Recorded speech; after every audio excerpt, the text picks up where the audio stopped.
灣區睇樓唔容易，今日帶你睇真啲。Hello， 大家好，我係你嘅灣區置業顧問 Sherry 啊。咁今日咧亦都係碧海銀湖啦。咁今期咧我哋就睇翻130平嘅臨湖別墅啦。因為上期我哋已經係睇咗109平啦。咁啊睇翻我哋碧海銀湖呢邊咧，咁啊其實我個人覺得咧，即係年後過到嚟，我覺得好似人氣又旺咗啊，又舒服咗啊，因為見到佢嘅裝修咧陸續咁樣去完成啦。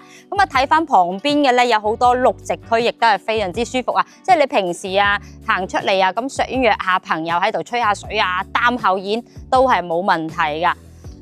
咁其實講真啦，你自己買得呢度嘅話，咁大空間招待朋友，完全去邊度都冇問題啦。咁啊而家咁話俾你知，旁邊仲有係一啲綠植區嘅啫。咁啊而家咧嚟到咗130平嘅一個實地示範單位啦。咁佢呢個咧就帶咗家私電器嘅。咁啊大家可以睇翻呢個戶型啦。咁見到咧門口咧佢種咗2棵松樹啦，家有羅漢松，三世唔使窮。呢個咧都係一個好嘅寓意風水嚟㗎。咁啊再睇下咧。咁佢呢邊咧就有一個雙門嘅一個超級大嘅銅門設計啦。咁其實如果係咧你自己咧可以設計翻更多靚款式嘅門嘅。咁睇翻我哋花園位置啦。哇！咁啊我哋年頭過到嚟，好似覺得個花園嘅綠植咧都靚咗好多，種得多咗好多嘅花草啦。咁呢邊咧見到佢喺呢個停車位嘅位置呢度啦，佢都係做咗花園啦。呢邊設置咗個屏風位置。咁如果你自己設置嘅話，其實係可以高少少嘅。咁睇翻我哋呢個成100平嘅大花園啦，佢呢邊咧就設置咗個 BBQ 嘅娛樂區域啦。咁啊平時啊約咗朋友過嚟啊，喺度燒下嘢食啊，嘆下茶，嘆下咖啡，完全係冇問題嘅。嗱，今期種咗一棵好靚嘅花，但係我又唔知呢棵係咩花。咁啊，我哋屏幕前嘅觀眾朋友有冇人知道呢棵係咩植物咧？好靚啊！咁再睇翻我哋呢邊啦，門口呢邊咧見到咧，佢有個花園，亦都係做咗個飲茶區嘅。其實咧，如果係咁樣嘅話，其實我哋之前啊好多買咗碧海銀湖嘅朋友咧，佢都會將呢度封翻佢啊，做大個廳，呢度做翻飯廳位置啊。咁我哋出邊有一間房做翻廚房都仲係 OK 嘅。嗱，咁啊我哋130平以及170平咧，佢花園入邊咧都仲係有一間套房嘅。咁套房入邊咧包括埋呢個衛生間啦。咁啊平時啊你老人家過到嚟啊，或者係朋友過到嚟咧，都有一間套房係招呼佢哋，完全係冇問題嘅。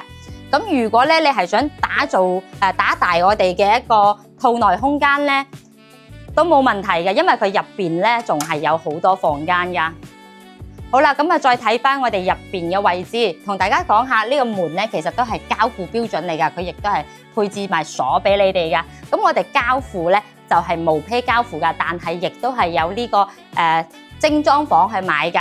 咁啊睇你自己點樣選擇啦。咁見到咧佢會係一個餐客一體嘅大廳啦，睇翻廚房位置啦，其實空間亦都係夠晒足嘅。如果你中意煮嘢食嘅話，哇，做大個廚房，你睇下，旁邊可以擺好多嘢。咁佢雪櫃位置咧，亦都係預留咗啦。咁啊，佢亦都係預留埋呢個落地空調嘅位置啦。咁其實講真，我哋住得別墅，可能好少咧會擺呢個落地冷氣啦，一般都做翻風管機啦，或者中央冷氣啦。咁見到咧呢度咧就餐台位置啦。咁如果我哋做大空間啊，呢度咧就可以做大個廳，咁啊更加靚啦。因為我哋出邊咧仲有好多空間可以利用啊。咁再睇翻沙發後面咧，其實佢係一間房嚟嘅。咁咧嗰示範單位咧就揼咗佢做大個廳，呢度咧就做嗰個書房啦。咁相對嚟講嘅話咧，成個廳空間感咧就更加靚仔啦。咁啊嗱，呢邊咧佢就係一個公用嘅衛生間啦，3段式嘅衛生間。衛生間亦都係足夠大㗎，加上咧佢別墅嘅話，相對嚟講嘅話，層高咧係會高翻好多我哋嘅平時嘅洋房啦。咁睇得臨湖別墅最緊要咧，就睇下出邊嘅景觀啦。嗱，睇下我哋嘅花園位置啦。嗱，花園位置樣板房咧就設計咗個溫泉區啦。咁啊呢邊咧就會有啲休閒區啊，擺下凳啊，俾你喺度嘆完溫泉喺度坐下，呼吸下新鮮空氣，亦都係 OK 嘅。但係交付嘅時候咧，呢個花園旁邊係有個圍欄嘅。但係我哋嘅臨湖別墅咧係仲係可以打造埋呢個釣魚碼頭㗎。咁啊見到旁邊好多裝修嘅，都已經係打咗。我哋而家再落去睇下先。嗱，咁啊，佢只要咧你合翻呢個規定範圍內咧去建造呢個釣魚碼頭係冇問題㗎，因為我哋呢度咧係內河道，如果係一期之前買嘅嗰個外河道咧就唔可以打出去啦。同大家講翻啊，哇！呢個環境超級舒服啊！咁見到咧我哋嘅別墅咧，之前咧我哋舊年年頭嚟嘅時候都冇乜裝修㗎，跟住咧後期我哋之前拍攝嘅話開始慢慢裝修，而家見到好多咧嗱。呢度有幾間已經係裝修好啦，好多雖然而家我哋外立面睇到係2層別墅啦，但係佢可以起到3層、4層，好多咧可以利用埋上邊啦，做多一間房啦，再做多個星空陽台都仲係得㗎。嗱，佢哋都會將呢個位置打出嚟啊，咁樣咧你自己嘅空間咧就會更加多啦。咁所以咧呢度咧亦都係大灣區嘅一個百變別墅啊，130平實用面積可以高達300平啊。好啦，咁我哋再上去我哋2樓嘅休息區睇下啦。呢度咧平時咧我哋過到嚟咧，如果係下午5點鐘左右咧，佢仲會有呢個黃昏景、日落景睇，非常之正啊！我哋之前嚟咧咁見到，哇個太陽啊，好似鹹蛋黃咁樣，哇喺呢度非常之出片啊！如果係中意拍攝嘅朋友喺呢度嘅話，哇你可能要拍好耐先拍到周圍嘅景啦。加上佢呢度咧就圍住山海湖全林嘅，哇呢個主題啊，你真係夠你攞拍攝大獎啊！咁好啦，咁啊睇翻我哋2樓呢邊啦。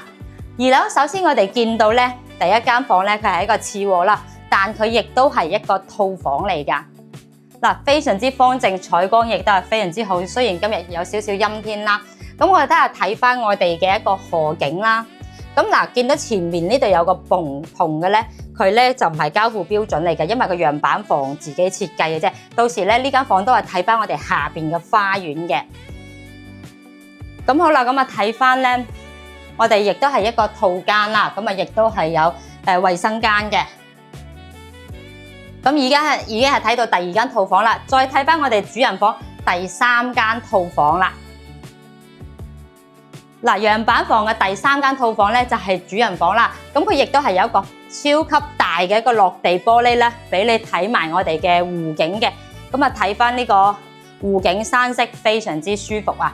咁呢個主人房咧，佢就有少少改動啦。佢衣帽間嘅位置啊，佢係打咗啊，然之後衛生間位置喺度啦。咁其實你成間房平時係打晒嘅話，其實係更加闊嘅哦，非常之舒服。好啦，咁啊其實咧，我哋樓下嘅話咧有一間房打咗，咁啊其實已經係4間房噶啦，仲可以做第5間房噶。嗱，呢度咧我哋。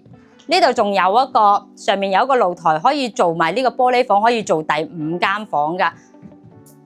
之前我哋咧買咗呢個碧海銀湖嘅朋友咧，佢會將呢度咧鋪平佢，呢度咧就可以做個超級大嘅一個空間娛樂間，或者你如果係做房嘅話，亦都係可以做一間超級大嘅房。嗱，睇下。就算如果你唔做房，呢度做露台啊，平時喺度嘆下茶、嘆下咖啡啊，或者做個玻璃頂包咗去做下瑜伽室，都係非常之舒服噶。嗱，咁我哋睇翻對面呢度啦，咁啊有啲業主咧就喺呢度上面做咗花園，可能鏡頭睇得唔係咁清楚啊，其實係非常之舒服噶。咁見到好多咧，亦都係裝修緊啦。嗱，加上我哋呢度咧底下咧係水泥頂嚟噶，亦都係非常之結實嘅。嗱，見到之前咧過嚟對面咧都未裝修嘅，而家咧都開始揼緊喺度裝修啦，好多已經開始裝修啦，越嚟越多。之前我見到咧過嚟拍咧，過年前一排過咧，其實咧都係得1、2間裝修，而家咧見到陸陸續續咧越嚟越多啦。好啦，咁啊呢個咧就係130平嘅別墅啦。咁啊，我再同大家講翻咧，咁我哋樓梯位置咧，呢度咧仲可以上去，上面仲可以起多層嘅。咁見到我哋嘅睇翻我哋嘅航拍，其實咧見到好多別墅咧都會加多半層或者1層。咁啊呢度2層嘅別墅可以做到4層嘅別墅啊。咁好啦，咁啊呢個咧就係130平嘅臨湖別墅啦。咁總價咧大概咧係220萬左右啦。咁你哋唔好睇其他短視頻啊，就話130萬可以買到個臨湖別墅，其實係冇噶，呢啲係呃人噶。咁啊，如果你想再了解多嘅真實情況咧，咁啊可以預約 Shirley 嚟到實地睇樓。呢度咧有毛坯或者精裝選擇。如果你唔想要佢開發商嘅精裝嘅話咧，咁你可以聯繫翻 Shirley。幫你裝修得更靚嘅。咁毛坯220萬，精裝嘅話大概係260到270萬左右嘅。OK， 好，今期節目咧就到呢度啦，我哋下期再見啦，拜拜。